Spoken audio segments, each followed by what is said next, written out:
ఏదన్నా ఇంట్లో వాళ్ళకి కొత్తగా స్వీట్ చేసి పెట్టాలన్నా, అది కూడా పంచదారతో పని లేకుండా, ఎలాంటి పిండితో పని లేకుండా చేయాలనుకున్నప్పుడు, ఇంట్లో ఏదన్నా ఫంక్షను పండగ అయినప్పుడు కూడా ఏదన్నా కొత్తగా స్వీట్ చేయాలన్నా, అలాగే సమ్మర్లో మనకు శరీరం చాలా వేడి చేస్తుంది కదండి.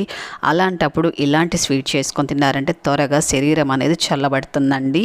ఇప్పుడు ఎలా చేయాలో చూద్దాం. ముందుగా మనము ఒక కప్పుతో కొలుచుకొని సగ్గుబియ్యం తీసుకొని మిక్సీ జార్లోకి తీసుకోవాలి. నేను తీసుకున్న సగ్గుబియ్యం పిండి సగ్గుబియ్యం అండి. పిండిగా ఉంటుంది కదా, ఆ సగ్గుబియ్యం తీసుకున్నాను. ఇలా కాస్త బరగ్గా మిక్సీ పట్టుకొని పక్కన ఉంచుకోవాలి. అదే కప్పుతో 2 కప్పులు తురుముకున్న క్యారెట్ తీసుకొని జస్ట్ 2-3 సార్లు మిక్సీ ఆపి ఆన్ చేస్తే సరిపోతుందండి. జస్ట్ పల్స్ ఇచ్చుకుంటే సరిపోతుంది. ఇలా కాస్త బరగ్గానే ఉండాలండి. ఇప్పుడు దీన్ని పక్కన ఉంచుకుందాము. ఇప్పుడు స్టవ్ పైన ఒక గిన్నె పెట్టుకొని ఇందులో 1.5 కప్పు బెల్లం తీసుకోవాలి. 1.5 కప్పు బెల్లంకి 1 కప్పు వాటర్ తీసుకొని బెల్లం కరిగించుకుంటే సరిపోతుందండి. పాకం అంతా ఏం అవసరం లేదు, జస్ట్ బెల్లం కరిగించుకుంటే సరిపోతుంది. ఇప్పుడు స్టవ్ ఆపుకొని పక్కన ఉంచుకుందాము. స్టవ్ పైన ఒక ప్యాన్ పెట్టుకుని ఇందులో కొద్దిగా నెయ్యి వేసుకొని, కొద్దిగా కట్ చేసుకున్న బాదాం, జీడిపప్పు, ద్రాక్ష వేసుకొని కాస్త ఫ్రై చేసుకొని ఒక బౌల్లోకి తీసి ఉంచుకుందాము. ఇప్పుడు అదే నెయ్యిలోకి మనం మిక్సీ పట్టుకున్న క్యారెట్ను కూడా వేసుకొని ఒక 2-3 నిమిషాల పాటు పచ్చి స్మెల్ పోయేంత వరకు వేయించుకోవాలండి.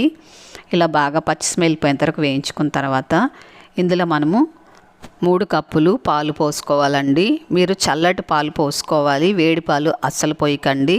మనం మిక్సీ పట్టుకున్న సగ్గుబియ్యం పౌడర్ ఉంది కదా, అది వేసుకొని మొత్తం కూడా కలిసేలాగా మిక్స్ చేసుకొని దీనిపైన మూత పెట్టుకొని సిమ్లో ఉంచుకొని ఒక 5 నిమిషాల పాటు పక్కన ఉంచుకోవాలి. మధ్యలో కూడా కలుపుతూ ఉండాలండి, లేకపోతే అడుగు పట్టే ఛాన్స్ ఉంటుంది.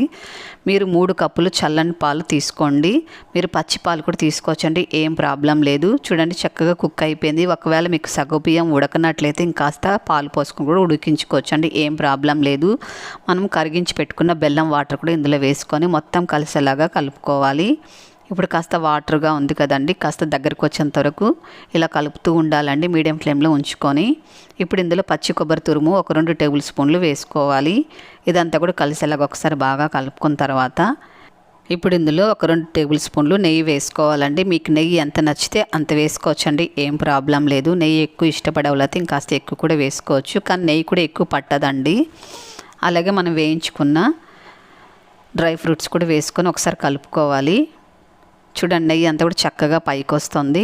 ఇలా బాగా కలుపుకున్న తర్వాత ఇందులో చివరిగా మనం కొద్దిగా ఇలాచి పొడి కూడా వేసుకొని మొత్తం కలిసేలాగా మిక్స్ చేసుకొని ఇప్పుడు స్టవ్ ఆపేసుకుందాము. స్టవ్ ఆపుకున్న తర్వాత మనము ఒక ప్లేట్కి నెయ్యి రాసుకొని ఇందులో వేసేసుకొని ఇదంతా కూడా బాగా సరి చేసుకోవాలి. జస్ట్ 10 నిమిషాల పాటు పక్కన ఉంచుకున్నామంటే సెట్ అయిపోతుందండి. ఇప్పుడు మనము ఒక ప్లేట్ పైకి తీసేసుకొని మనకు నచ్చిన షేప్లో కట్ చేసుకోవచ్చండి. చిన్న పీసెస్ లాగా కూడా కట్ చేసుకోవచ్చు, చాలా బాగా వస్తుంది. చూడండి ఎంత స్మూత్గా ఉందో, టేస్ట్ అయితే అద్దరోహ అంటారండి. ఎంత బాగుంటుందో తెలుసా, చాలా టేస్టీగా ఉంటుందండి, హెల్త్ కూడా చాలా మంచిది. పిల్లలకి ఇలా చేసి పెట్టి చూడండి, ఎంత అంటే అంత ఇష్టంగా తింటారండి పిల్లలైతే. మనం ఏదైనా ఫంక్షన్కి ఏదైనా చేసి పెట్టాలి అనుకున్నప్పుడు ఇలా డెకరేషన్ చేసి పెట్టండి, చాలా కలర్ఫుల్గా ఉంటుందండి చూడ్డానికి.